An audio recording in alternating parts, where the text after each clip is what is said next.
This is the Aisha Oromia Ali Show. We discuss issues related to Oromos specifically and the world in general. We hope you will join us as we highlight the beauty and character of the human experience. Kun sagantaa Aisha Oromia Aliti. Sagantaa kana keessatti haalaa fi rakkoo ummata Oromoo ibsina.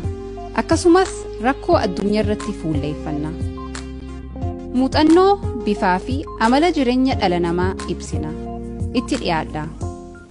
Welcome to the Aisha Oromia Ali Show. In today's program, we have a young talented artist by the name of Webo. Welcome, Wolf, to our show. Thank you for having me. It's our pleasure. So, Wolf, let's start off with your name. Is Wolf your real name? Wolf is not my real name. My real name is Abdurazak Webo, or the whole name is Abdurazak Hassan Hussein Webo. Okay, so how did you develop this name, or how was it created? Two reasons. I used to be, I was mostly quiet. I did everything on my own back in the days. And I considered myself that, and since I'm from Minnesota, Timberwolves, I just kind of worked with it. Yeah. So were you born in Minnesota, or where were you born? I was born in California, but I was raised in Minnesota since I was 2. Oh, okay. Yeah. So do you consider yourself a Cali boy or a Minnesota boy? Minnesota for sure. Okay. Minnesota my whole life, so. That's the name Wolf. Yeah. Right, I represented a lot. Cool. So what developed your interest in art, in particular your music? Since I was 10 years old, I've always enjoyed listening to music.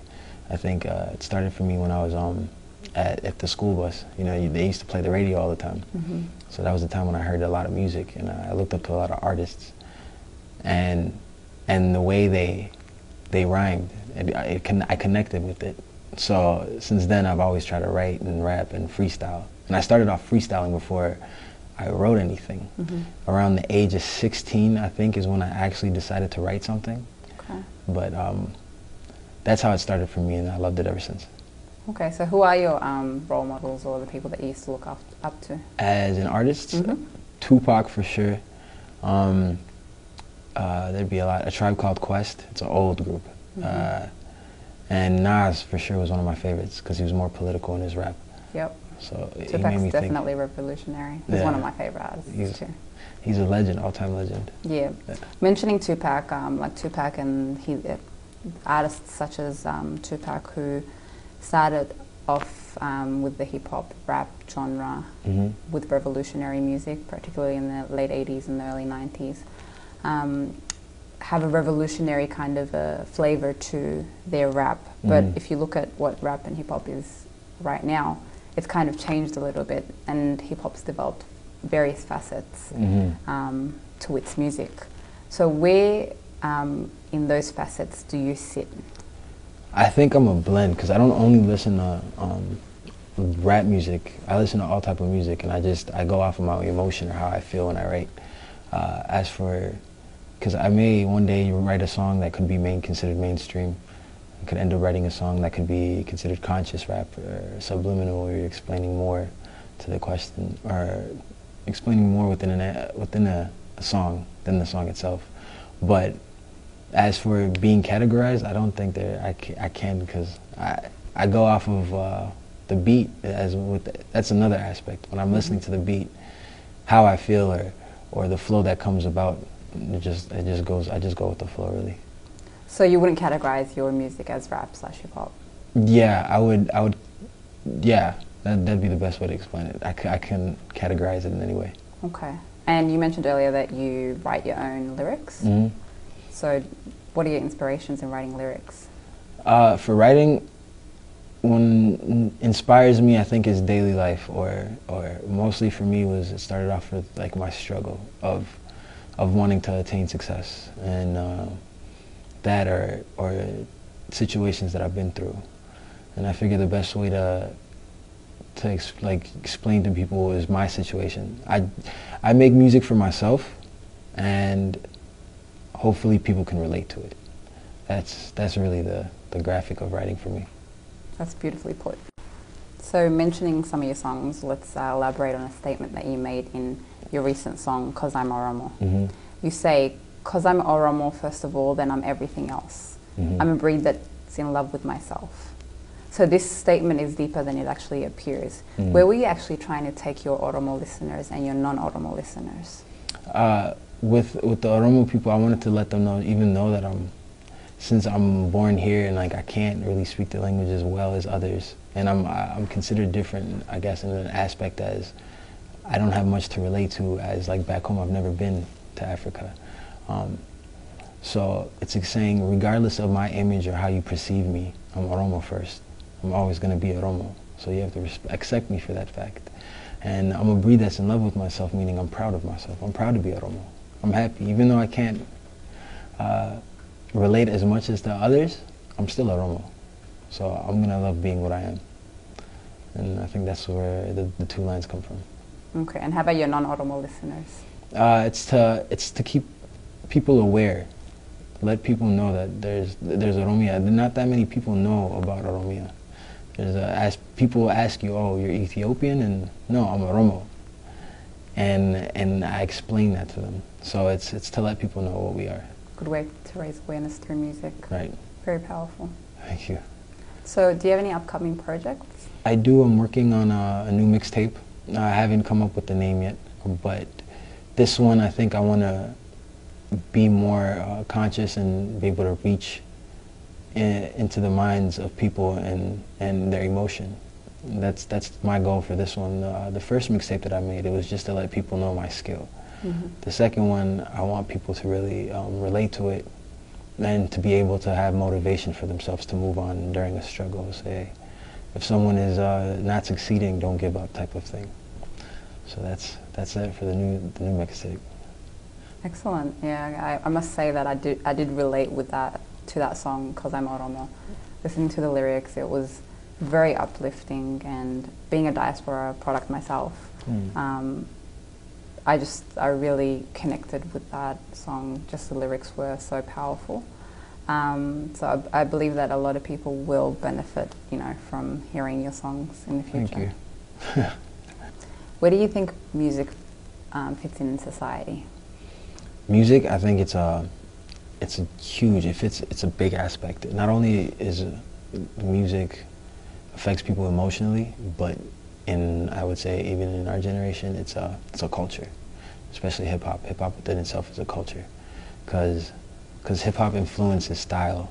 It influences type of attitudes people portray. It influences, I would say, not only certain clothing styles or what's new or what's hot, where it makes people want to end up buying these things, as you can see as other rappers, whatever a rapper or an artist has on their appearance or their video, somebody else wants to have it or be like them.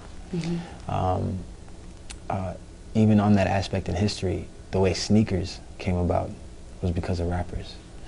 Ended up wearing basketball shoes and it became the new thing, and now sneakers is like everywhere. So I would say it's a huge aspect on that behalf. So do you think like particular genres of music apply to particular sectors in society? Like, for example, hip hop is just for young people, or classical music is just for elderly people? No. Those are generalizations and stereotypes. Is that what you believe? I do not, because there's a but it does have some influences where it does attract certain groups. I would say hip hop does attract a lot of youth, but there are also elderly folks and older people that enjoy listening to it as well. But I think hip hop really, for hip hop, I would say that the artist within that generation influences that generation. So I still know of some older people that listen to the old rap, old hip hop, and because that's what they grew up with. So it's more so saying, like, as an artist, you grew up with the artist that you listen to. It's like a relationship, and from then on, I think that's the person you enjoy to listen to because that's all you've ever listened to. And for classical music or other artists, I listen to classical. I actually enjoy listening to Beethoven and Wolfgang Amadeus Mozart. So that was just an example. Yeah, yeah. But music throughout each genres, affect you differently. I like to listen to classical music when I'm like reading a book or I'm alone and I want to think and have a clean mind. And then I like listening to certain hip hop songs when I want to get amped up or motivated to do something. And I listen to indie rock when I want to fall asleep. And so I would say music just affects you emotionally in your state of mind and what you want to feel versus what type of age group. I would say that's my belief. So with your music, are you primarily looking at an Oromo audience or a non-Oromo audience? Or? I want the Oromo audience to be aware. It's something different, and I feel like things need to change in a way. In the way I see it as family members, our elders, they're so used to this certain set of rules and how things got to be like this. At a certain age, you got to get married. You can't be a rapper. They say it's haram, but they listen to Oromo music and it's like, okay, what's the difference? And so I think they're not used to it.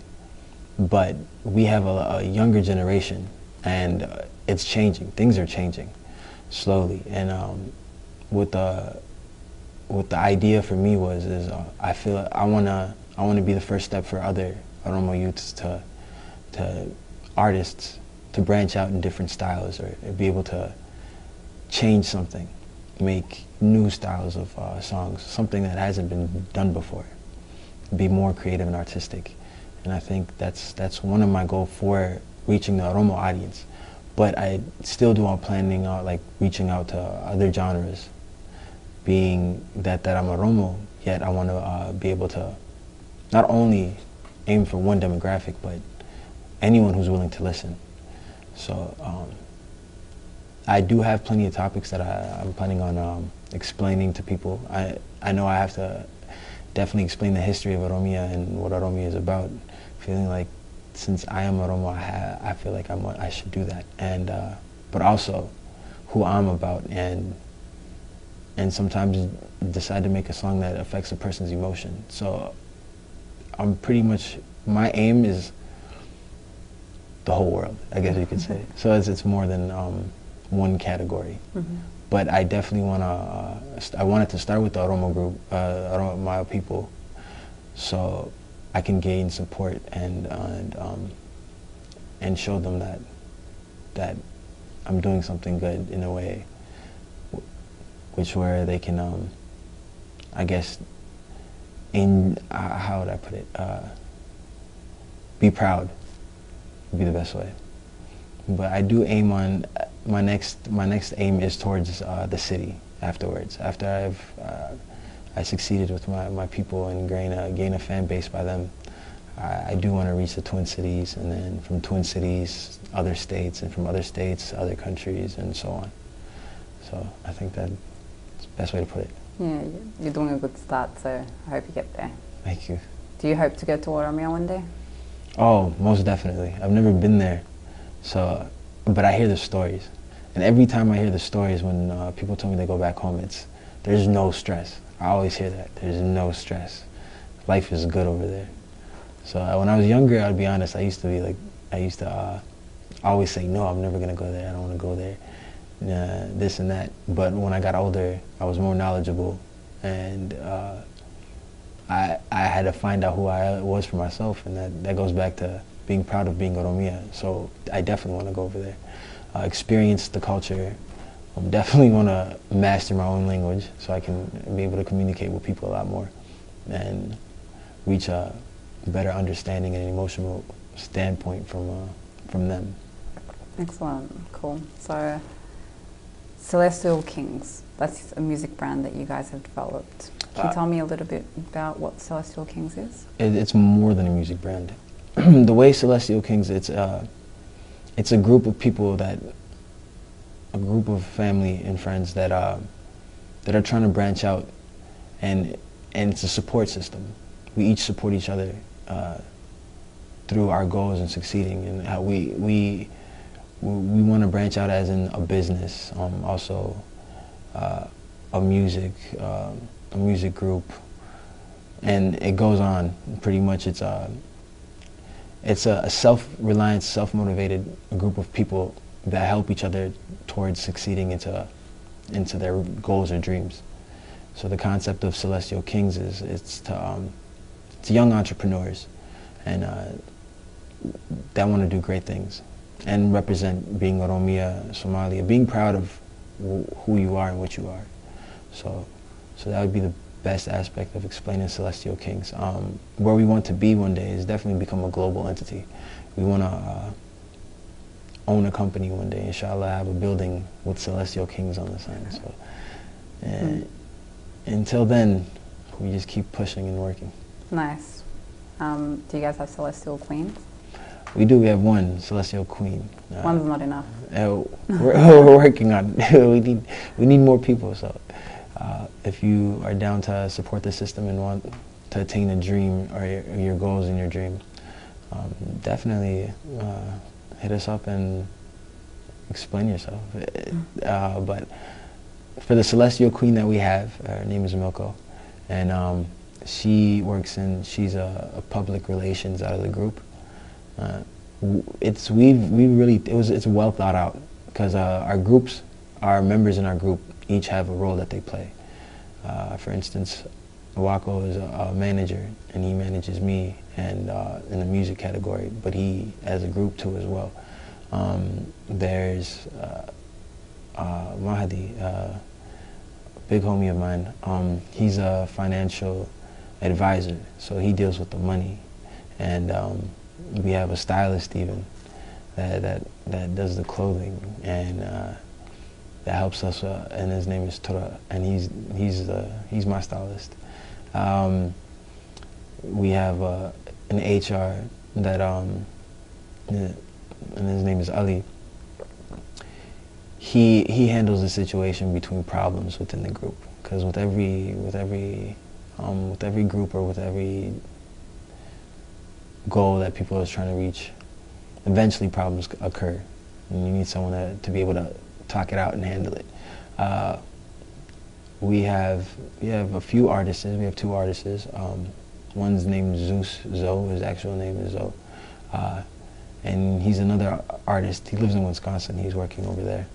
I know I'm missing a lot of people, but I think we're a group of 12 people, I would say. And really, what we're trying to do is just succeed in life.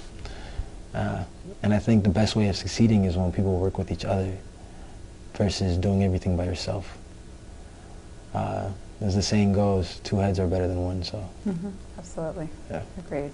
Well, good luck with everything, and you are an example to a lot of people. Thank you. I hope people will be inspired by your experience and your music as well. Thank you. So good luck with everything. Are there any last words that you have for our viewers? That you should keep checking me out, listening to some of my new music, and support. Support is very much needed. I'm trying to do something big for our people, and I hope it works out, inshallah. So thank you for watching. Good luck with everything, and we're lucky enough to have you perform on our show today. Okay. So we'll let you get to it. All right. I tried to figure what it means to be a Romo. I'm bad at the language, plus I act the anus. I can't even say the words right. I'm like, I come for ya, nigga, you mine.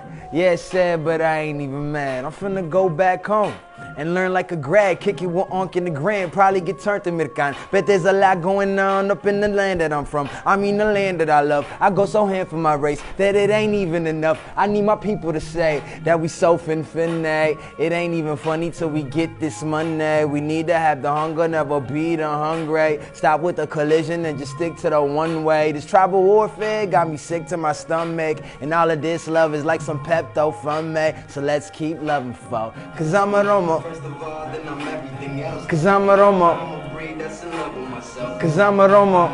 I'm Budin and tips. We don't give a ish. We just act like this. Cause I'm a Romo. First of all, then I'm everything else. Cause I'm a Romo. I'm a breed that's in love with myself. Cause I'm a Romo. I'm Max, I'm Budena and Dips. We don't give a ish, we just act like this. Mama say that I need to get a wife. Mama say that I need to go back home and get a life. Mama say that my life ain't even right. But mama know I ain't with that, I just turned like Mike. I'm only 23, ain't got no time for a wife. I'm trying to live for the moment, not live with a lie. But I'll go back home to that country of mine, kick it in shots on Monday and smoke on fire. Man, I'm so Hoover damn grateful. I got dope culture and the girlies all tasteful. You wouldn't disagree until you seen one, thank you. Man, that's another subject, but we all stay faithful. Barbarian chasing pace, trying to get what we need for our fam overseas. We only see the blood, but need to show support when they bleed. Let's make a movement, take over the world by storm if we plead, but only if we do it in the motion, starting with peace. First of all, then I'm everything else. I'm a breed that's in love with myself. I'm Max, I'm Budena and Dips. We don't give a ish, we just act like this. First of all, then I'm everything else. I'm a breed that's in love with myself. I'm Max, I'm Budena and Dips. We don't give a ish, we just act like this. I pray one day we all united. I wish for the fact that all the hate will get indicted. I hope that the day will come our people are enlightened. No need for a tear, we chill with our peers. We only think it's sincere. We got love for each other, not a reason to fear. We should hug one another, not judge or sneer. I mean, we should still making dedications. Let's make a move, let's get elevated. It starts with you just to help the nation. We don't need the famous, all we need is some hard work and a lot of patience. Time is money, so let's not waste it. It's kind of funny cause I learned that from a Freemason. But cause I'm a Roma, First of all, then I'm everything else. cause I'm a Roma, I'm a breed that's in love with myself. cause I'm a Roma. I'm Budena and Dips. We don't give a ish, we just act like this. First of all, then I'm everything else. I'm a breed that's in love with myself. I'm Max, I'm Budena and Dips. We don't give a ish, we just act like this. Thank you. Thank you for having me.